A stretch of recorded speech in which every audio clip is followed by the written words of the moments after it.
about 20 years ago, they never traveled. And they experienced the world through books. And maybe we will do the same. In a few years, we might not be able to travel everywhere. But we will probably experience the world through Google Maps. About 60% of the oil we use is used for transportation. And for tourism, the cars and planes are the two most important methods of transportation. It doesn't seem like we will have an electric plane anytime soon. But we have the electric car. The electric car was invented before Benz got his patent on the fuel-driven car. Maybe some of you read the book, Who Killed the Electric Car? Actually, the electric car was killed several times. And today, there's still companies holding back the electric car. We children, we see one main dilemma. In the few years when we are in power, we will not be able to pull the adults to account for the problems they didn't solve, as they will be dead by then. If this wasn't that way, most adults would probably act very differently. And we children see two main crises. The first crisis is a poverty crisis. 30,000 people are dying of starvation every single day.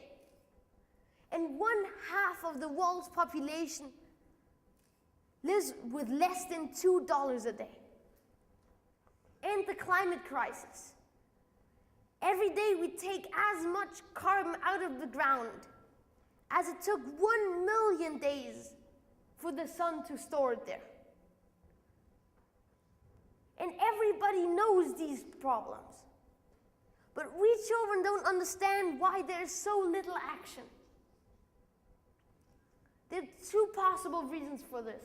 The first one is the perception of future. For most adults, future seems to mean 20, 30, or even 40 years.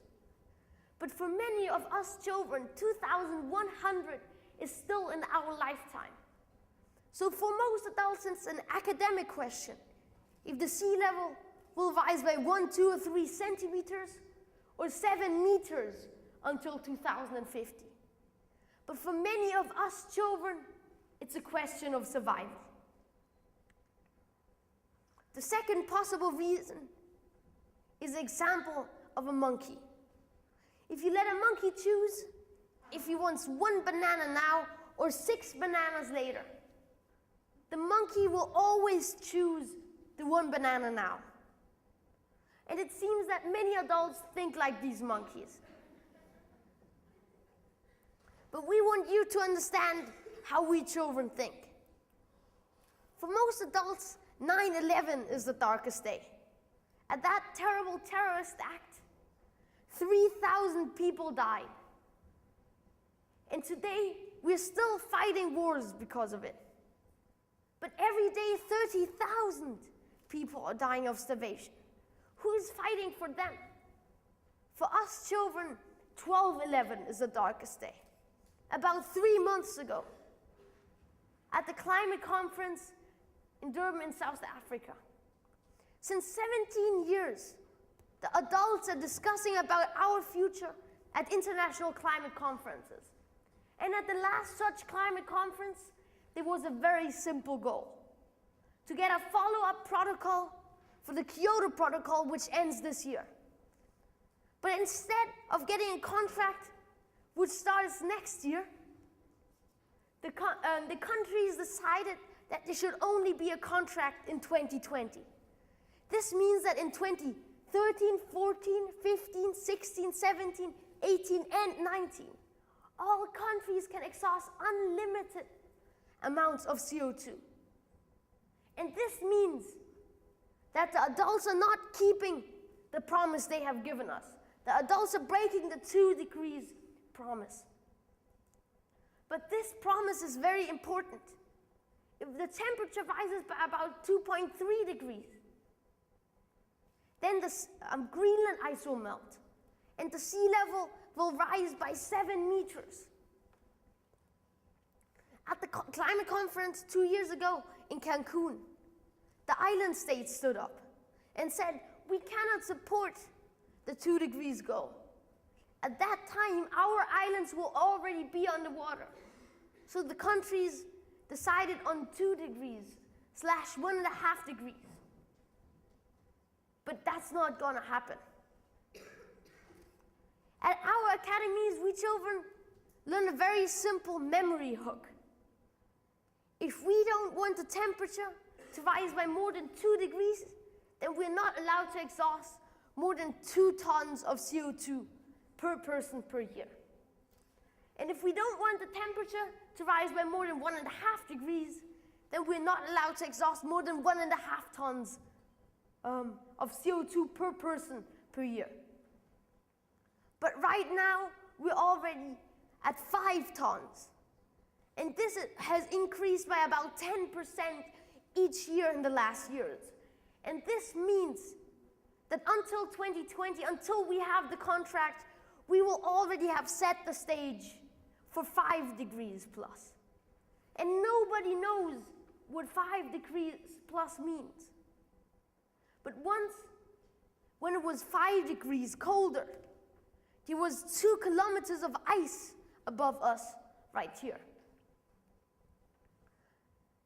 At the last climate conference in Durban, 6 of us youth from Canada stood up and they turned around during a speech by the Canadian Environment Minister, and on the back of their shirt it said, "Turn your back to Canada." After doing this, they were thrown out of the hall and out of the conference, and a few days later, the Canadian Environment Minister returned home and gave a press conference, and he announced that Canada will cancel the Kyoto Protocol, the only contract we have which is ending this year. But Canada will cancel this protocol because according to that contract, they should have reduced their emissions by 6% compared to 1990. But they increased their emissions by 35%. And because of this, they should have paid $14 billion. But to save that money, they decided to cancel the contract. But what is 14 billion compared to our future? We children don't know what we're supposed to do. We can't just watch and do nothing. So at many consultations all over the world, we children wrote a 3-point plan, how we would save our future if we were the heads of governments of the world. The first point is that we need to go down to 0 emissions until 2050. And the great thing about this point is that all the technology which we need for 0 emissions already exists today. The second point is that if we don't want to exceed the 2 degrees limit, we only allowed to exhaust a limited amount of CO2 until 2050. The scientists tell us this is about 600 billion tons. This amount divided through the next years until 2050 is about 15 billion tons per year, and that divided by the world's population, which will soon be 10 billion people, is 1.5 tons per person per year. And if someone wants to exhaust more, then they pay to the ones that exhaust less. And through that method, we can also bring poverty into the museum. And the third point is planting trees. Our goal is to plant 1 trillion trees. This is about 150 trees per person. And if we plant these trees, they will absorb 10 billion tons of CO2 each year. That's about 1 ton per person. This doesn't mean that we're allowed to exhaust more, but it's like a time joker, because we won't be able to go down to 1.5 tons immediately. About 1 year ago, I was in New York and I gave a presentation at a school there. And at the end, one boy who was 10 years old, Theo, stood up and said, "Felix, we will make this. We will do this. The Egyptians are making it as well." That was only the 7th day of the revolution there. But maybe he is right. If we don't get support from the adults, if the adults don't do anything, we might have our own children's revolution. Now I want to show you some pictures.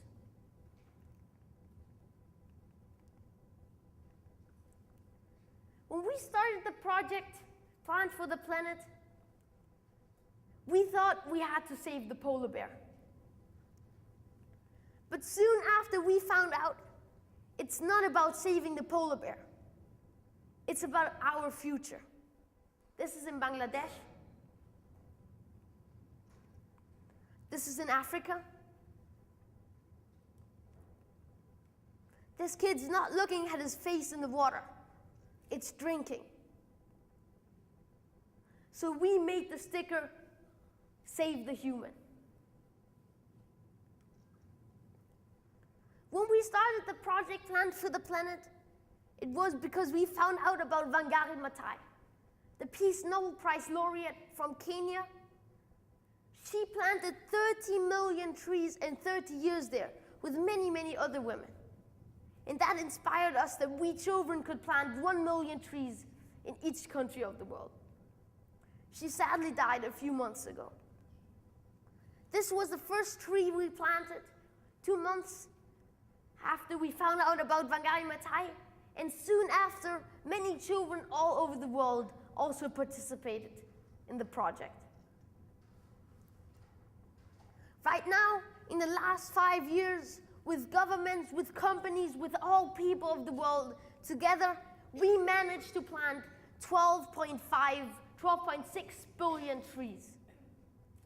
And this is about 1.2% of our goal of planting 1 trillion trees. And our second goal is to become 1 million ambassadors for climate justice.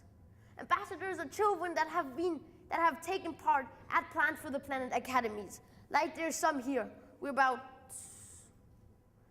8 here today.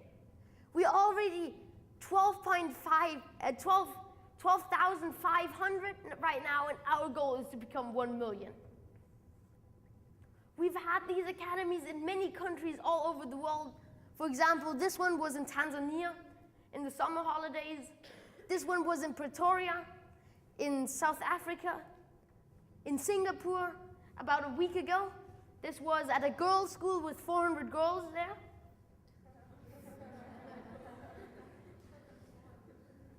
You probably all saw the campaign in the video before. We made this picture with many prominent people all over the world. For example, the Prince of Spain. When we made this picture, it was in all newspapers there. And not just in the newspapers, but on the cover pages. Here on the side.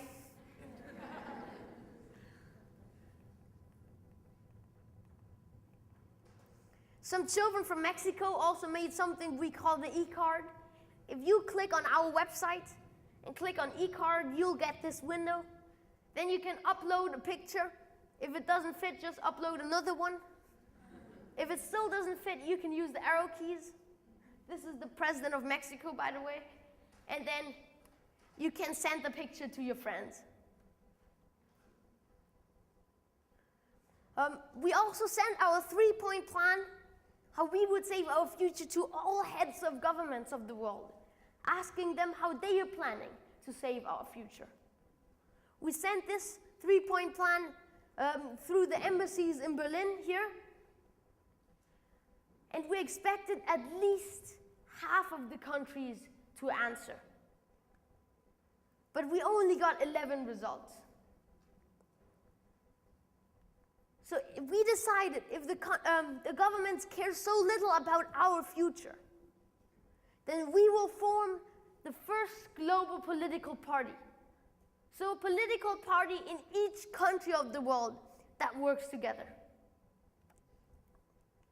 We We also went to many parliaments all over the world, telling them about our 3-point plan. For example, the Parliament of Mexico, or the European Parliament.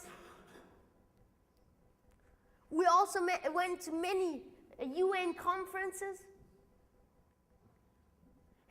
But it wasn't just me, there are many, many other children that are doing the same. For example, this is Maiken at the top. She's from Botswana. Below her, that's Yugratna. She's from India.